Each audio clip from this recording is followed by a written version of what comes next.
내 의의 하나님이여 내가 부를 때에 응답하소서. 곤란 중에 나를 너그럽게 하셨사오니 내게 은혜를 베푸사 나의 기도를 들으소서.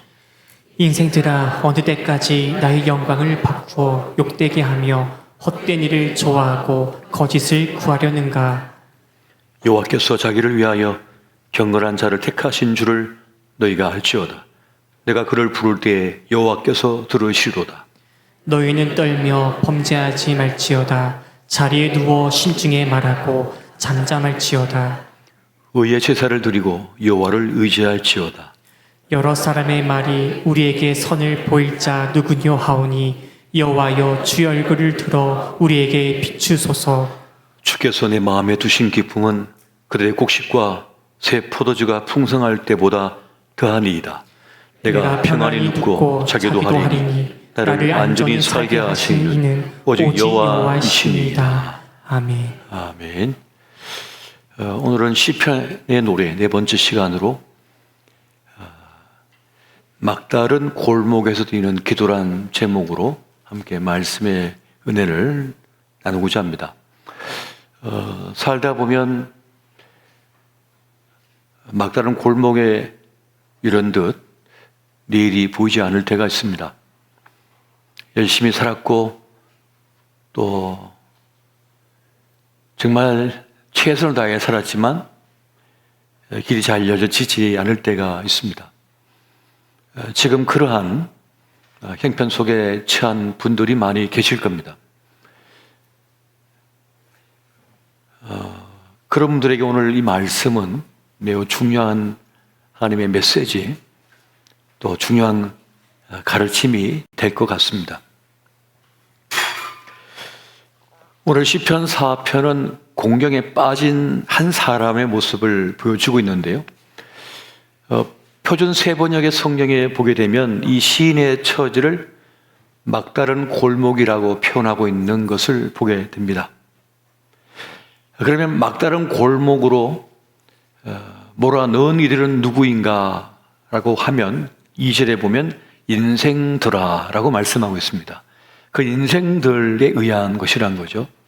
그 인생들이라고 하는 사람들은 힘을 가진 자 혹은 악한 자, 또 나를 해코지 하려고 하는 그러한 사람이다 할 수가 있겠습니다. 그들에 의해서 오늘 이 시편의 기자는 공경에 처했습니다.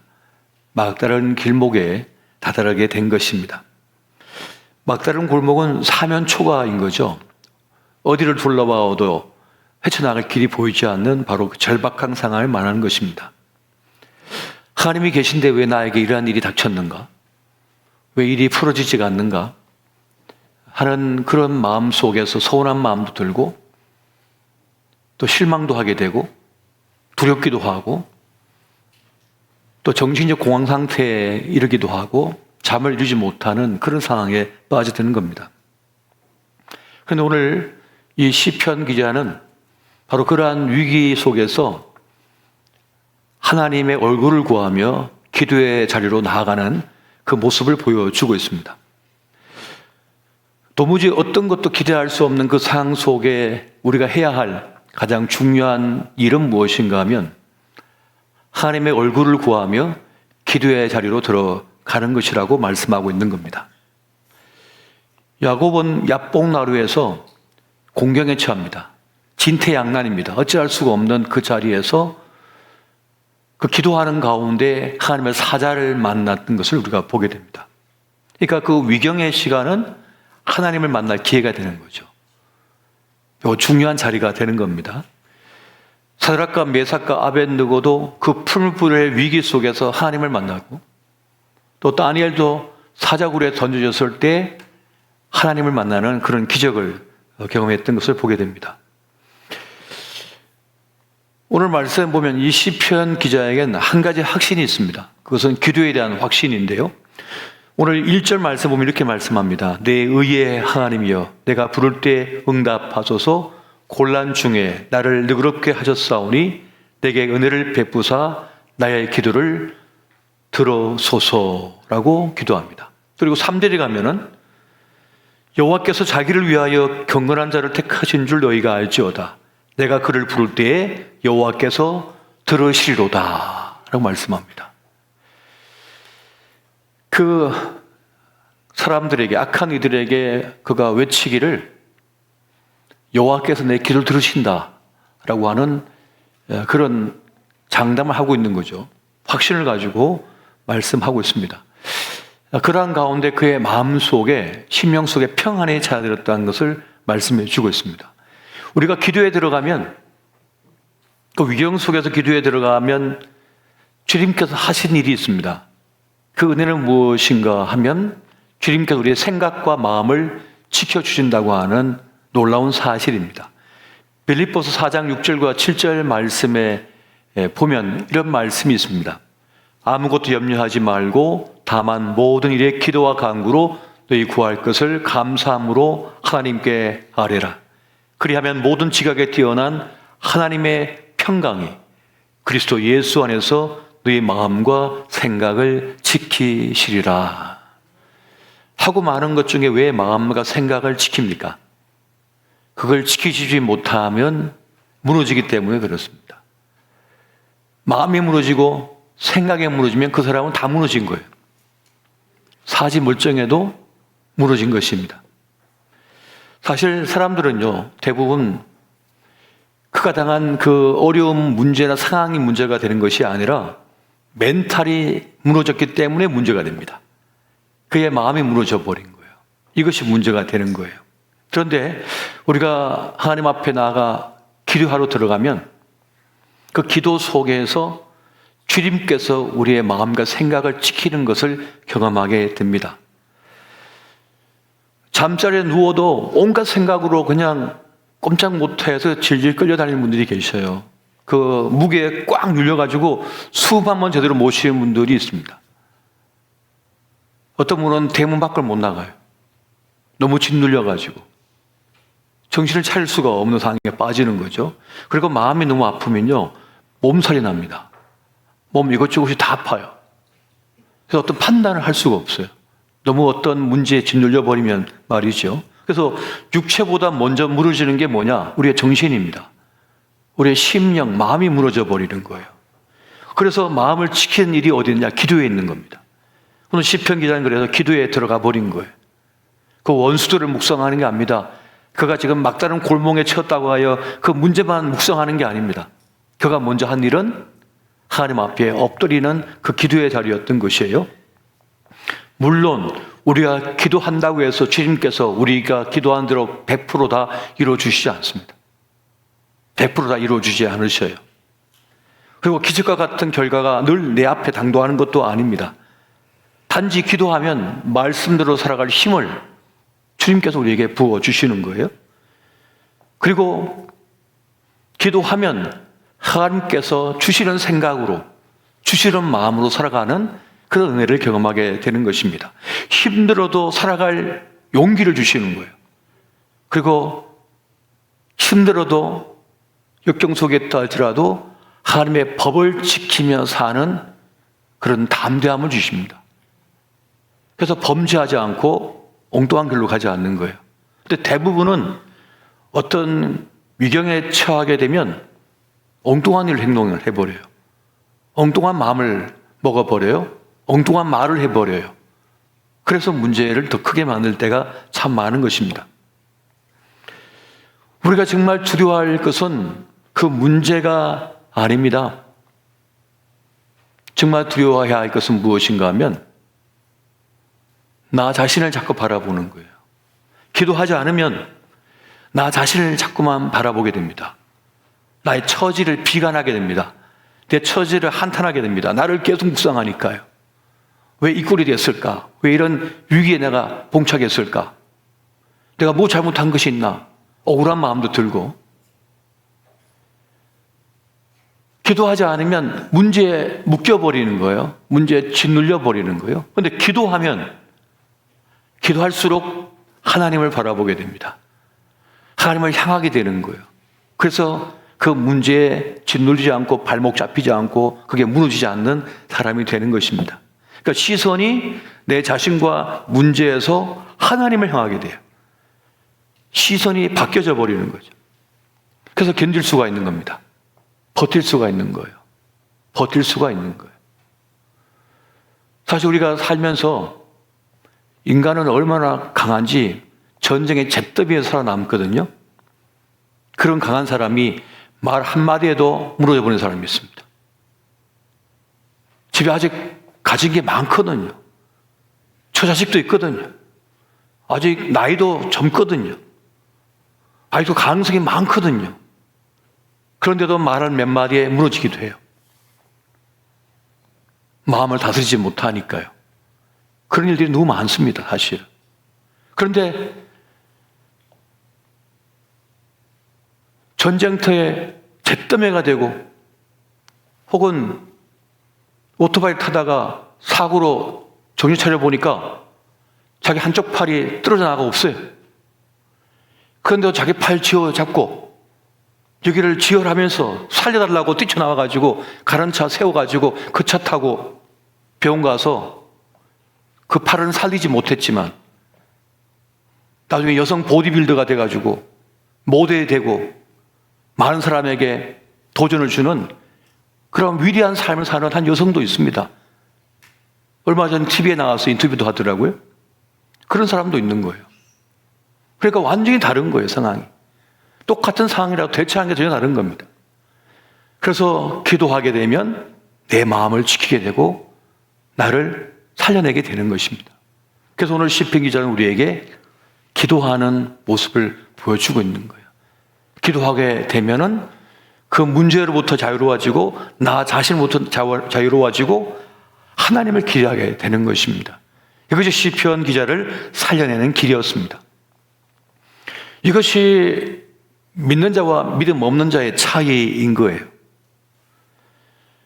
믿음이 있는 이들은 하나님 앞에 자신의 없음을 인정해 버립니다.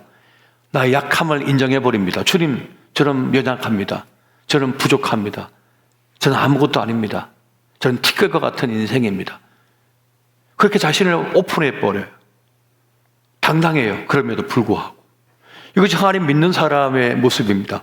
하지만 자기의 업적과 자기의 잘남과 자기의 경력과 자기의 지혜와 지식을 자랑하는 사람은 그거 한번 손상 입어버리면 그냥 불같이 화를 내면서 관계를 다 끊어버려요.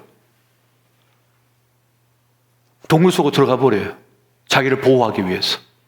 그러나 하나님을 믿는 사람은 자기를 믿지 않거든요. 자기 의로 살지 않거든요. 하나님 믿는 사람은 하나님의 의를 믿고 사는 사람이지 자기 의를 믿고 사는 사람이 아닙니다. 그래서 기도에 들어가는 사람은 결국 뭡니까? 내 의가 아니라 내 자랑 능력으로 사는 것이 아니라 주의 은혜로 산다고 하는 고백이 있는 사람입니다. 그래서 기도에 들어간 사람이 살아남을 수가 있는 것입니다. 사실 너무 똑똑한 것이 문제예요. 너무 똑똑하다고 생각하는 사람은 일찍 좌절해 버립니다. 하도 계산이 빠르기 때문에 통밥을 딱 재보면서 나오거든요. 그런데 나는 연약합니다. 나는 부족합니다. 나는 어리석습니다. 한 사람은 자기 셈법으로 살지 않고 그냥 하나님의 셈법으로 살아요. 하나님을 의지하며 살아갑니다. 주님, 저는 모르겠습니다. 제 인생도 모르겠고요. 제 아이들 인생도 모르겠습니다. 그저 주님께 맡길 뿐입니다. 하고 나간 사람은 하루하루를 버틸 수 있어요. 그런데 자기 계산으로 살아가는 사람은 딱 재보니까 자기 가진 것으로는 얼마 안 되거든요. 하늘 구멍이 안 보이거든요. 그러니까 좌절하고 자기 비참에 빠져버리는 거예요. 그러니까 살아낼 수가 없는 거죠. 근데 하나님 믿는 사람은 뭡니까? 내 인생의 전부를 나는 모릅니다. 주님께 맡길 뿐입니다 하고 주님 앞에 내어드릴 뿐인 것입니다. 이런 사람이 어떤 사람입니까? 현실을 감당하는 사람입니다. 현실을 살아내는 사람. 이런 사람을 세상이 어찌할 수가 없는 것입니다. 그래서 하나님을 믿는 믿음의 사람은 견뎌버려요. 무의미를 그냥 견뎌버려요. 어떤 진보도, 어떤 발전도, 어떤 성장도, 어떤 변화도 없어도 그냥 견뎌버려요. 하나님 믿는 믿음으로서. 그런데 하나님 없는 사람은 못 견딥니다. 이 무의미를 견딜 수가 없는 거예요. 변화 없는 걸 견딜 수가 없는 거예요. 그래서 그냥 좌절해 버리는 것이죠. 여러분, 모든 것을 합력하여 선을 내신다는 말씀에 모든 것이 뭡니까? 그 모든 것의 대부분은 안 좋은 거예요.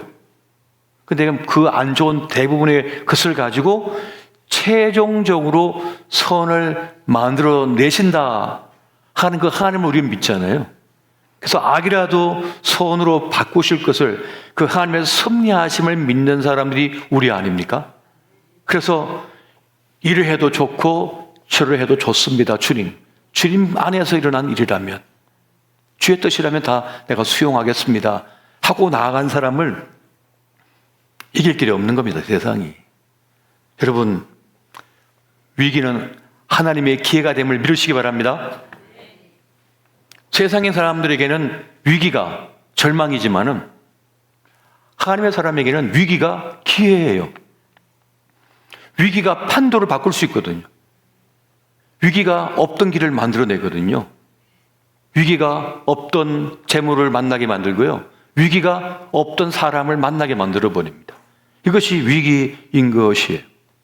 그렇게 하나님께서는 판도를 바꿔버리시는 거죠. 이것이 하나님께서 하시는 일입니다. 하나님의 생각은 우리 생각과 다르시거든요. 더 깊고 넓고 더 멀리 보시는 분이기 때문에 우린 결코 어떤 것이라도 속단해서는 안 됩니다. 어떤 것도 속단해서는 안 돼요. 그래서 하나님의 사람은 나를 믿는 사람이 아니라 하나님을 믿는 사람인 것입니다. 여러분, 이사야 55장 8절 9절 말씀, 우리가 늘 읽는 말씀이지만 다시 한번 보겠습니다. 자, 시작. 이런 내 생각이 너희 생각과 다르며 내 길은 너희 길과 다름이니라. 여호와의 말씀이니라. 이런 하늘이 땅보다 높음같이 내 길은 너희의 길보다 높으며 내 생각은 너희 생각보다 높음이니라. 아멘. 이 말씀을 믿는 사람은 위기를 나쁜 것으로만 보지 않습니다. 나쁜 것으로만 보지 않는 거예요. 믿음의 관점으로 보는 거예요. 믿음의 관점으로 보면 이게 나쁜가? 아니라는 거예요. 홍해에 들어가는 게 나쁜가? 나쁜 게 아니라는 거예요. 광야에 들어가는 게 나쁜가? 나쁜 게 아니라는 거예요. 꼭 사자굴에 안 들어가는 것만이 하나님 뜻이 아니에요. 사자굴에 들어가는 것도 하나님 뜻이었어요. 푸른 뿔에 던져지는 것도 하나님의 뜻이었어요. 그래서 하나님의 기적을 맛봤잖아요. 그래서 판도가 바뀌었잖아요. 다니엘을 모략하고 다니엘을 궁지에 몰려고 했던 사람들이 다 진멸당했잖아요. 그러니까 사자굴 속에 들어가는 게 하나님 뜻이었다니까요. 근데 우리는 속단해버리는 거예요. 내 지식과 내 경험과 내 지혜로 이건 이거야. 이건 이렇게 된 거야. 끝났어. 주님은 다르신데. 믿음 있는 사람은 내 생각과 주의 뜻이 좀 다르고 내가 가늠할 수 없다면 그냥 주님께서 행하시도록 맡겨드리는 것입니다.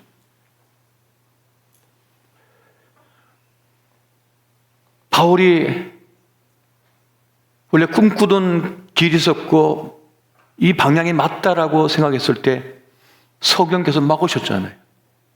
막으셨어요. 막아서 주님께서 원하시는 곳으로 사도 바울을 이끌어갔던 장면을 우리는 기억하고 있습니다. 이것을 아는 사람은 뭡니까? 고난도 억지로 해석하지 않습니다. 자기 기분으로 해석하는 게 아닙니다. 어떻게 해석해요? 하나님의 관점으로 하나님 뜻에 맡기는 거죠. 하나님 뜻에 맡기는 거예요. 자, 여기서 이제 믿음의 부분이 나옵니다. 원초적 믿음이라고 하는 것이 있어요. 상담학에서 보면, 심리 상담학에서 보면 원초적 믿음이라고 하는 것이 있습니다. 사람이 태어나면서부터 제일 먼저 만났던 사람이 누굽니까? 어머니예요. 엄마 뱃속에서부터 나왔어요. 엄마 이 뱃속에서부터 세상의 소리를 듣고 자랐고 엄마의 모든 감정을 받고 자랐어요. 태어났어요. 그리고 자라나요. 품 안에서. 엄마의 기분 좋음 나쁨 다 그대로 받아버려요. 또 엄마가 나를 어떻게 말하고 있고 어떻게 대하고 있는지를 보면서 자라죠. 그러면서 아이는 나를 향해 하는 말, 나를 향하여 행해주는 모든 손길들을 보면서 긍정의 마음과 부정의 마음을 동시에 가지거든요. 근데 지지를 받고 사랑받고 신뢰를 받으며 자라면 원초적 믿음을 갖게 돼요. 기본적인 믿음을 갖게 돼요. 자존감을 갖게 된다고요. 세상에 대한 믿음, 사람에 대한 믿음, 자기 자신에 대한 믿음을 갖게 돼요. 하지만 그 원초적 믿음이 손상을 입으면 네가 태어나서 내가 고생이야. 난 널 좋아하지 않아. 너 왜 태어났니? 혹은 이런 식으로 자꾸 부정적으로 하게 되면 어떻게 해요? 그 원초적 믿음이 다 깨져버리는 거예요. 그럼 세상은 부정적으로 보이죠. 그 믿음 때문에 하나님을 믿는 것도 잘 믿어지지 않을 때가 있어요. 이 원초적 믿음이 무너졌기 때문에. 그래서 나중에 신앙생활을 해도 자꾸 부정적으로 봐요. 잘 믿어지지가 않아요. 뭐든지 자꾸 삐딱하게 보는 시선이 되기도 해요. 근데 성령의 감화 속에서 어떡합니까? 성령의 역사 속에서 그가 다시 태어나는 거예요. 그래서 우리 아이들이 오늘 우리 유치부 교사님들이 오늘 찬양도 하고 함께 기도했습니다만은 자꾸만 우리 아이들 교회 오면은 그 아이를 지지해주고 환영해주고 축복해주고 쓰다듬어주고 품에 안아주고 격려해줘야 되는 거예요. 위로해줘야 되는 거예요. 그래야만 그 안에 새로운 믿음이 생기는 거예요. 자기 자신에 대한 믿음이 생겨버리는 거예요. 그래서 자기 삶을 힘있게 살아갈 수가 있는 것입니다. 그러면서 뭘 갖게 돼요? 하나님에 대한 믿음을 소유하게 되는 거예요. 더 큰 믿음을 소유하게 되는 것입니다. 그래서 어느 정도까지 우리가 나아가야 되냐면 우리의 믿음은 전적으로 하나님께 모든 걸 의탁하는 믿음으로 가야만 되는 것입니다. 성경 보면 우리가 가진 단점, 장애조차도 하나님께 책임을 돌리라고 하는 말씀이 있습니다. 다시 말하면 하나님의 주권 안에 있다는 거예요. 모든 것이. 내가 당하는 고난조차도 하나님의 주권 안에 있다는 거예요. 하나님의 섭리하심이 있다는 거죠. 요셉이 이것을 깨달았죠. 형님들의 나를 팔았으나 하나님은 더 큰 구원을 행하시기 위하여 나를 먼저 보내신 겁니다. 이렇게 그냥 구속사적으로 자기의 고난을 해석해 버리잖아요. 하나님에 대한 절대적 믿음으로 자기 인생을 해석해요. 고난을 해석해 버려요. 그러면 버틸 수가 있는 거죠. 견딜 수가 있는 거예요. 맡길 수 없는 때에 맡기는 것이 믿음입니다. 기대할 수 없는 때에 기대하는 게 믿음인 거예요. 약한데 강함이라고 믿는 것이 믿음입니다. 그러니까 아주 하나님의 역사는 우리가 생각하는 것과는 전혀 다른 역설의 진리임을 우리가 볼 수가 있는 겁니다. 실패했는데 그게 성공이 되는 거예요. 실패했더니 성공이 되더라는 겁니다. 제 친구 중에 어릴 때부터 자동차 정비하면서 이렇게 꿈을 키웠던 친구가 있거든요. 근데 그때 워낙 많은 사람들 주변에 자동차 정비소를 많이 하는 바람에 아무리 노력을 해도 되지를 않는 거예요. 왜냐하면 오시는 분이 많지 않다 보니까 그 바람에 치리에 빠지고 하다가 이 친구가 이제 그것 때문에 예수 믿게 된 거예요.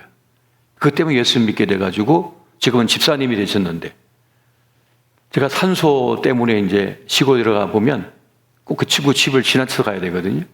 근데 가보면 지금은 버섯하고 그 소를 기르는데요. 엄청 많이 기르고 엄청 사업이 번창했어요.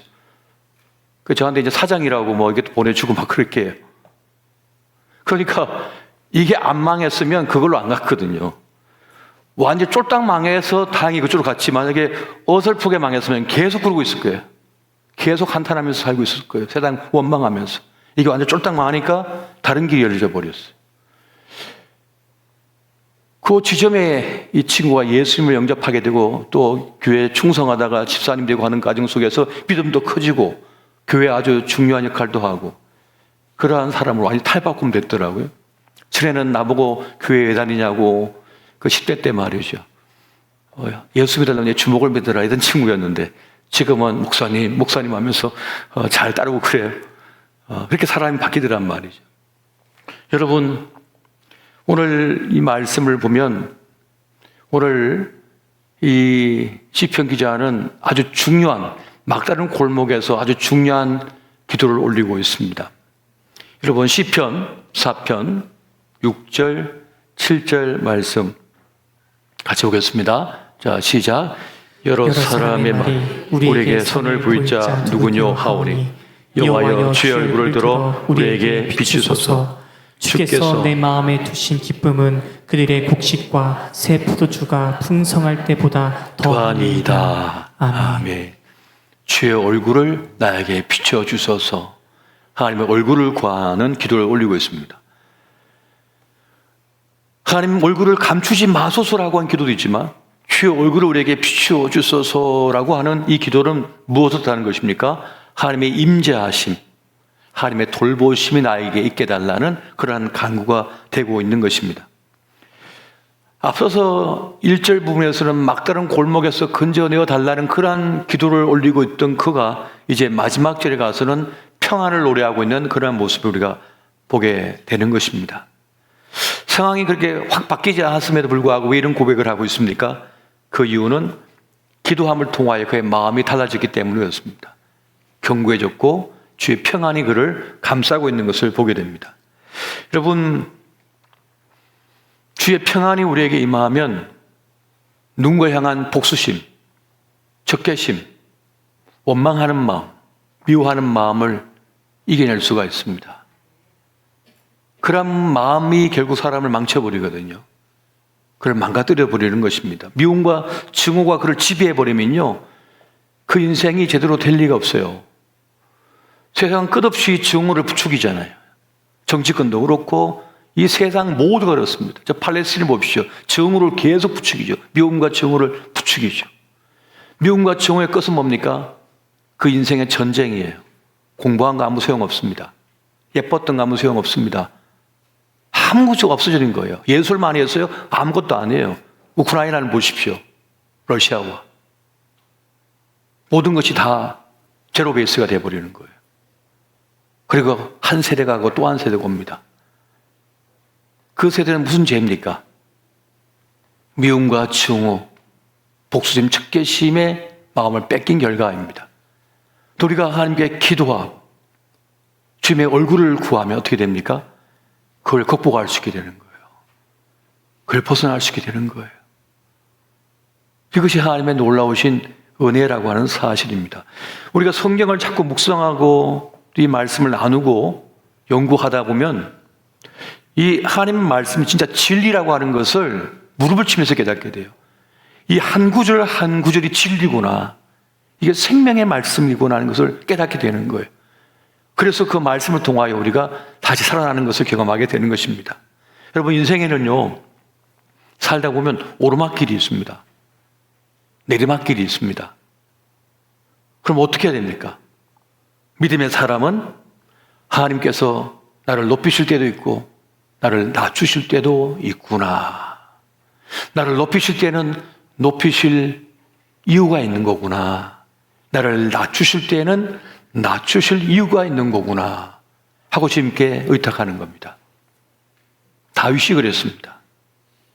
시므이가 쫓아오면서 다윗을 모욕하고 욕할 때, 돌멩이가 던질 때, 옆에 있는 장수가 칼을 빼어 그를 목을 칠까요 할 때 뭐라 했습니까? 냅둬라.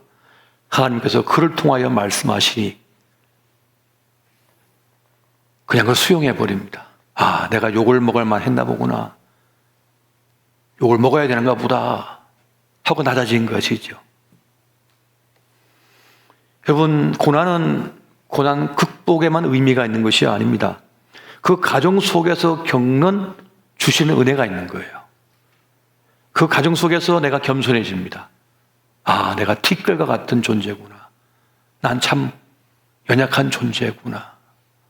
여러분, 우리 인생이요, 엄청 강하지만요, 한없이 약합니다. 여러분, 전구, 발기날 전구 빼가지고 툭 던져보십시오. 어떻게 됩니까? 퍽 하고 탁 깨져버리죠. 쓸 수 없어요. 우리 인생이 그래요. 뭐 하늘에 빛나는 별처럼 반짝반짝했다고 빼가지고 톡 던져보십시오. 바싹 깨져버리죠. 이게 우리 인간이라니까요. 그렇기 때문에 우리는 고난 속에서 내가 그렇게 연약한 존재라고 하는 것을 깨닫습니다. 주님, 저는 이렇게 부족하고 보잘것없는 존재입니다. 그러한데 주님께 저를 들어서 사용해 주셨군요. 고맙습니다. 귀합니다. 하고 하나님 앞에 영광 돌리는 것이지요. 여러분, 주님이 주시는 것은 무엇이든지 좋은 것임을 믿으시기 바랍니다. 내 생각에는 그건 정말 잘못된 것이고 그건 아닌 것인데, 그러나 하나님의 구원의 경륜 섭리 속에 있는 일이라면 우린 겁날 것이 없습니다. 주의 손 안에서 이루어지는 일이니까.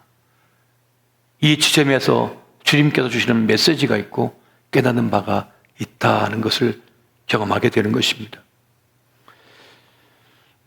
주님께서 주시는 멍에가 무겁게 느낄 때가 있고 굳이 이 멍에를 내가 짊어져야 할 때도 있습니다만 그 멍에를 짊어지게 하신 이유가 있는 거예요. 그 멍에를 지면서 우리는 더 깊어지고 더 성장하고 주의 영광을 이룰 수가 있는 겁니다. 나를 통하여 주님께서 하고자 하시는 일이 있는 거예요. 우리 가정을 통하여, 우리의 자손을 통하여, 우리 인생을 통하여 주님께서 하고자 하는 뜻이 있는 거예요. 우리를 쓰시고자 하는 거죠. 우리를 통하여 일을 이루고자 원하시는 것입니다. 멍에는 아무한테나 안 짊어지거든요. 안 지어줘요, 멍에는요. 저 어릴 때 지금도 참 태평스러운, 참 그때 생각하면 참 평안해지는 때가 있는데, 봄날에 아버지랑 거름을 저 먼 논에다가 다 뿌리고 일 다 마치고 돌아오는데 얼마나 노곤한지 아버지가 뒤에 막걸리 한 잔 드시고 주무시면서 소 잘 집에 좀 이렇게 끌고 가라 하셔가지고 달구지에 뒤에 아버지 누워 계시고 제가 앞에 앉아갖고, 제가 그때 이제 초등학교 한 1학년쯤 됐나? 이거 그 줄 메고 있잖아요. 오도도도 하면서 소를 이제 하잖아요. 근데 아주 어려가지고 이게 막 졸았던 거예요. 꾸벅꾸벅 졸다가 다쓰셔서. 그런데 이 소가 한 30분을 논두렁길을 이렇게 해가지고 집에 한참 뭐가 좀 김새가 이상해서 딱 눈을 떠보니까 어머니가 앞에 서 계시고 집에 딱 도착한 거예요.